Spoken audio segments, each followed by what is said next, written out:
Hello everyone.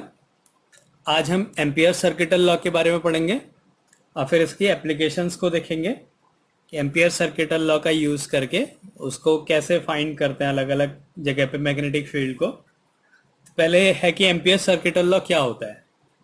तो it states that the line integral of magnetic field around any close path is equal to mu naught times the total current I threading the circuit. इसका मतलब है कि किसी भी circuit का जो magnetic field होता है, किसी भी सर्किट के चारों तरफ जो मैग्नेटिक फील्ड होता है वो उस सर्किट में फ्लो होने वाले करंट के म्यू नॉट टाइम्स होता है। The line integral of magnetic field around any close path is equal to mu naught times total current I threading the circuit. मतलब जो लाइन इंटीग्रल है मैग्नेटिक फील्ड का around any close path, ये line integral हो गया। ये close path के लिए जो मैग्नेटिक फील्ड है वो क्या होता है, उस सर्किट में फ्लो होने वाले करंट का म्यू नॉट टाइम्स होता है। तो ये है इसका स्टेटमेंट और हमने सिर्फ स्टेटमेंट देखना है। अब इसकी एप्लीकेशंस पढ़ेंगे हम। इसकी एप्लीकेशन क्या है, तो एग्जाम में आ जाता है एम्पियर सर्किटल लॉ का यूज करके मैग्नेटिक फील्ड फाइंड करो। तो पहले हम इसकी एप्लीकेशंस देखते हैं।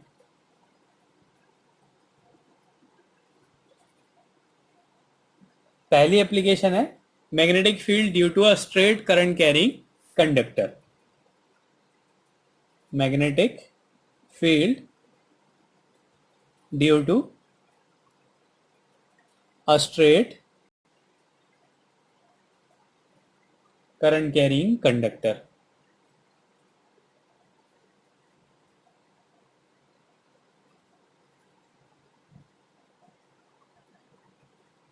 एक करंट कैरिंग कंडक्टर है, उसके लिए हमने मैग्नेटिक फील्ड को फाइंड करना है एम्पियर सर्किटल लॉ का यूज करके। तो माना ये एक कंडक्टर है, इस कंडक्टर में करंट फ्लो हो रहा है आई इस डायरेक्शन में। हमने इस पॉइंट पे मैग्नेटिक फील्ड निकालना है एम्पियर सर्किटल लॉ का यूज करने के लिए। तो हम क्या करेंगे, इस पॉइंट से होते हुए एक सरफेस ड्रॉ करेंगे, एक लाइन ड्रॉ करेंगे। माना ये जो डिस्टेंस है ये ए है, यहाँ पे जो मैग्नेटिक फील्ड लाइंस होंगी वो सर्कुलर होगी। तो इस पॉइंट पे जो मैग्नेटिक फील्ड की डायरेक्शन होगी वो फिर राइट हैंड पाम रूल का यूज करेंगे। ये करंट की डायरेक्शन हो गया, तो जहां को उंगलियां घूमेंगी वो मैग्नेटिक फील्ड की डायरेक्शन हो जाएगी। तो यहाँ पे जो मैग्नेटिक फील्ड की डायरेक्शन होगी वो इनवर्ड होगी, अंदर को होगी। मतलब ये जो हमने सर्कल कंसीडर कर रखा है, ये जो सर्कल होगा ये ऐसे इसके चारों तरफ, मतलब ये अंदर को है फिर ये बाहर आ रहा है ऐसे।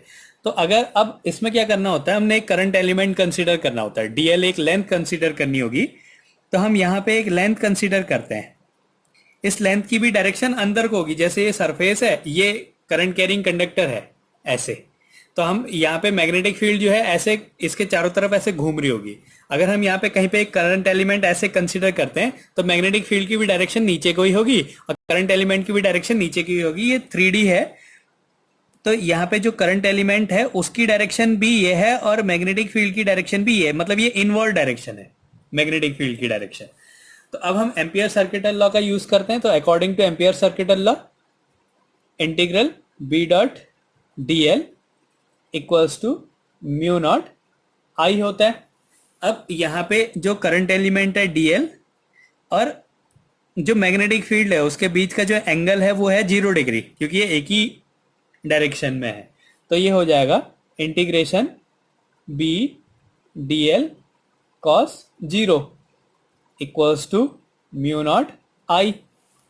अब इसको cos 0 की वैल्यू 1 हो गई। बी जो है मैग्नेटिक फील्ड कांस्टेंट रहेगा इतने इस पूरे सर्कुलर पाथ में, इस पूरे सर्कुलर जो ये लूप बना रखा हमने, इसमें मैग्नेटिक फील्ड जो है हमेशा कांस्टेंट रहेगा। तो इस बाहर आ गया B integration D L cos 0 की value 1 equals to mu naught I. अब ये डी एल हम कितनी लेंथ कंसिडर कर सकते हैं, इसके सर्कमफेरेंस के इक्वल।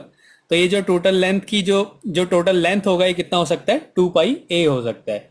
तो b इक्वल्स टू हो गया b into 2 pi A equals to mu naught I. तो यहाँ से अगर मैग्नेटिक फील्ड निकालें तो क्या आ जाएगा, mu naught I upon 2 pi ए।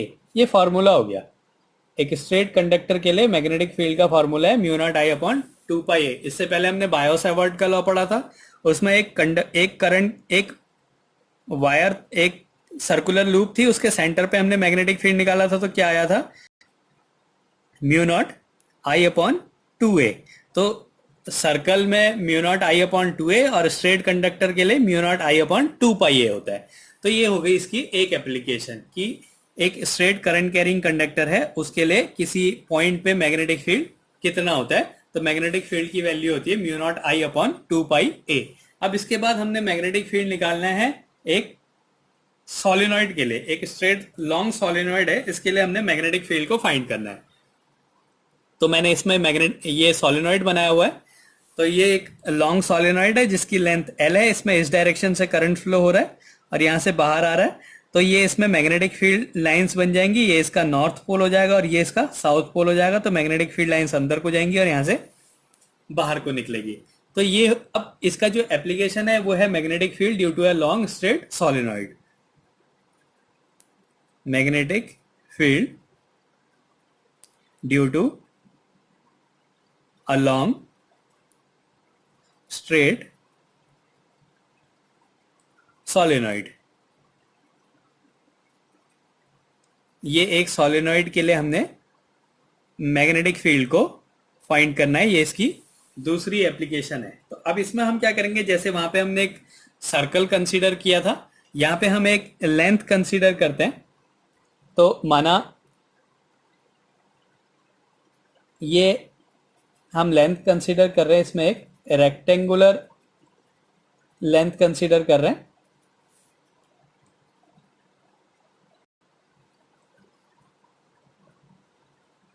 ये हो गया, माना इसका नाम, ये पॉइंट A है, ये पॉइंट B है, ये पॉइंट C है और ये पॉइंट D है। अब हम इसमें क्या करेंगे, फिर से एम्पियर सर्किटल लॉ लगाएंगे। इसके अंदर जो मैग्नेटिक फील्ड होता है वो यूनिफॉर्म रहता है और जो सोलिनॉइड में जो पोल्स होते हैं इसके, यहाँ पे मैग्नेटिक फील्ड बहुत ज़्यादा स्ट्रांग होता है, इसके ये वाले पोर्शन पे मैग्नेटिक फील्ड बहुत ही कम होता है, जीरो के बराबर होता है, थोड़ी दूर जाके फिर वो मैग्नेटिक फील्ड हमें मिलता है। तो इसी तरीके से यहाँ पे मैग्नेटिक फील्ड होता है। तो अब हमने यहाँ पे माना कि let L equals to length of solenoid, length of solenoid, ये लेंथ माना कि जो सोलिनॉइड की लेंथ है वो स्मॉल l है और I equals to current flowing in the solenoid, current flowing in the solenoid, माना सोलिनॉइड में जो करंट फ्लो हो रहा है वो I है, n small n equals to number of turns per unit length, ये बहुत ज्यादा इंपॉर्टेंट होता है, number of turns per unit length. माना एक यूनिट लेंथ में जो नंबर ऑफ टर्न्स हैं वो है स्मॉल n, तो टोटल नंबर ऑफ टर्न्स क्या हो जाएंगे, capital N equals to total number of turns. तो टोटल टर्न कितने होंगे इसमें, एक यूनिट लेंथ पे जो नंबर ऑफ टर्न्स है n है, तो टोटल लेंथ कितनी है L, तो L लेंथ का जो नंबर ऑफ टर्न्स है वो कितने हो जाएंगे, NL हो जाएंगे। तो इक्वल्स टू हो गया NL। तो ये कैपिटल स्मॉल n जो है वो number of turns per unit length है और कैपिटल N क्या है, नंबर ऑफ टर्न्स, जो टोटल लेंथ है उसमें नंबर ऑफ टर्न्स हैं। तो फिर according to Ampere circuital law, according to Ampere's circuital law, ये क्या कहता है, integral B dot DL equals to mu naught. वहां पे एक सर्कल, एक ही सर्किट के लिए ले रहे थे, तो यहाँ पे अगर उस सर्किट में n टर्न्स हैं तो इसका जो मैग्नेटिक फील्ड हो जाता है म्यू नॉट NI हो जाता है, म्यू नॉट NI, ये स्टेटमेंट है इसका। अब हम यहाँ पे यूज, ये अब हमने लेंथ जो है ये बहुत सारी लेंथ मान ली है यहाँ पे, तो इसको हमने लिखा, इसको तोड़ दिया हमने, इंटीग्रल पहले ए बी लेंथ के लिए A B B dot DL plus फिर BC integral B dot DL plus फिर C D B dot D L, और फिर D A integral B dot D L equals to mu naught N I हो गया। अब हम इनकी value, अब देखो मैग्नेटिक फील्ड लाइंस और करंट एलिमेंट ए बी, और ये मैग्नेटिक फील्ड लाइंस और करंट एलिमेंट की जो डायरेक्शन है वो एक ही डायरेक्शन है, मतलब ए बी जो करंट एलिमेंट है और मैग्नेटिक फील्ड के बीच का एंगल जो है वो 0 डिग्री है। तो ये हो जाएगा integral B D L cos 0 plus B C में। अब ये मैग्नेटिक फील्ड की डायरेक्शन हुई और ये बी सी है, ये इसका एंगल जो है वो 90 डिग्री हो गया। तो ये हो गया integral B D L cos 90 plus C D. अब सी डी में कोई मैग्नेटिक फील्ड नहीं है तो बी की वैल्यू 0 हो गई, तो ये पूरा मैग्नेटिक फील्ड 0 हो गया। प्लस डी ए में फिर से क्या है, मैग्नेटिक फील्ड और करंट एलिमेंट के बीच का जो एंगल है वो 90 डिग्री है। तो यहां पे फिर से क्या हो जाएगा, integral B D L cos 90 equals to mu naught N I, ये आ गया। अब ये वाला पोर्शन cos 90 भी 0 होता है, ये भी 0 होता है, तो ये तीनों 0 हो गए। तो जो मैग्नेटिक फील्ड है वो सिर्फ ए बी लाइन के कारण आएगा। तो ये हो गया इंटीग्रल, बी कांस्टेंट है, उस पूरी लाइन पे यूनिफॉर्म मैग्नेटिक फील्ड है, तो B D L equals to mu naught N I हो गया। तो यहां से फिर से बी और डी एल, इसकी टोटल लेंथ कितनी हो सकती है, कितनी लेंथ कंसिडर कर सकते हैं, एल लेंथ। तो B L equals to mu naught N I. तो यहां से मैग्नेटिक फील्ड की वैल्यू आ गई mu naught N upon L into I. अगर हम यहां से एन अपॉन एल की वैल्यू निकालते हैं, ये एन के इक्वल है, अगर हम यहां पे एन इक्वल्स टू निकालें तो क्या हो जाएगा, एन अपॉन एल हो जाएगा। तो मतलब एन अपॉन एल की जगह क्या लिख सकते हैं हम, स्मॉल एन। तो बी इक्वल्स टू हो गया म्यू नॉट एन आई। तो ये मैग्नेटिक फील्ड हो गया due to a straight solenoid. एक सोलेनॉइड के लिए जो मैग्नेटिक फील्ड की वैल्यू आती है वो होती है म्यू नॉट एन आई। तो ये हो गई इसकी दूसरी एप्लीकेशन। पहला था स्ट्रेट कंडक्टर, उस स्ट्रेट कंडक्टर के लिए मैग्नेटिक फील्ड की value mu naught I upon 2 pi ए। फिर एक सोलेनॉइड है, उस सोलेनॉइड के लिए मैग्नेटिक फील्ड जो होता है उसकी वैल्यू होती है म्यू नॉट एन आई। अब हमारी तीसरी एप्लीकेशन है magnetic field at the centre of a torrid. अब एक टॉरॉइड जो होता है वो एंडलेस सोलेनॉइड होता है। इस सोलेनॉइड को गोल घुमा दो तो उसको टॉरॉइड कहते हैं, मतलब एंडलेस सोलेनॉइड। अब इसके सेंटर पे, ये जो सोलेनॉइड है इसके सेंटर पे, यहाँ पे नहीं, इसके सेंटर पे, इसके अंदर जो है मैग्नेटिक फील्ड की वैल्यू हमने फाइंड कर दी है कि इसके अंदर मैग्नेटिक फील्ड कितना होता है। अब ये जो सोलेनॉइड का ये वाला जो पोर्शन है, ये जो अंदर का पोर्शन है यहाँ पे, और जो बाहर वाले पे मैग्नेटिक फील्ड 0 होता है। क्यों होता है, क्योंकि इस सोलेनॉइड से कोई भी मैग्नेटिक फील्ड लाइंस बाहर नहीं निकलती हैं। अगर मैग्नेटिक फील्ड लाइंस बाहर नहीं निकल रही हैं तो यहाँ पे मैग्नेटिक फील्ड 0 होगा। तो इधर भी 0 होता है और इधर भी 0 होता है। सिर्फ इसके अंदर जो ये स्प्रिंग है, इसके अंदर मैग्नेटिक फील्ड निकालना है और उसकी वैल्यू हमने देखनी कितनी होती है, और इसके लिए हमने एम्पियर सर्किटल लॉ का यूज करना है। तो यहाँ पे भी माना n equals to number of turns per unit length, number of turns per unit length। तो एक यूनिट लेंथ में जो नंबर ऑफ टर्न्स है स्मॉल n है, और माना कैपिटल N जो है number of turns in torrid, जो टॉरॉइड के जो टोटल नंबर ऑफ टर्न्स है वो है कैपिटल N। अब एक यूनिट लेंथ में नंबर ऑफ टर्न्स है स्मॉल n, तो इसकी टोटल लेंथ, यहाँ पे भी हमने एक पाथ कंसीडर करा, जैसे वहां पे एक रेक्टेंगुलर पाथ कंसीडर करा था, एक स्ट्रेट वायर में एक सर्कुलर पाथ कंसीडर करा था, वैसे यहाँ पे भी एक पाथ कंसीडर करा है जिसकी इसके सेंटर से जो रेडियस है वो r है। तो ये टोटल लेंथ कितनी हो सकती है, इसके सरकमफेरेंस के इक्वल। तो एक यूनिट लेंथ का जो नंबर ऑफ टर्न्स n है, तो इस टोटल लेंथ के लिए जो नंबर ऑफ टर्न्स होंगे वो हो जाएगा 2 पाई r इंटू n। तो हो जाएगा n इंटू 2 पाई r। ये हो गया हमारा टोटल नंबर ऑफ टर्न्स। फिर according to Ampere circuital law,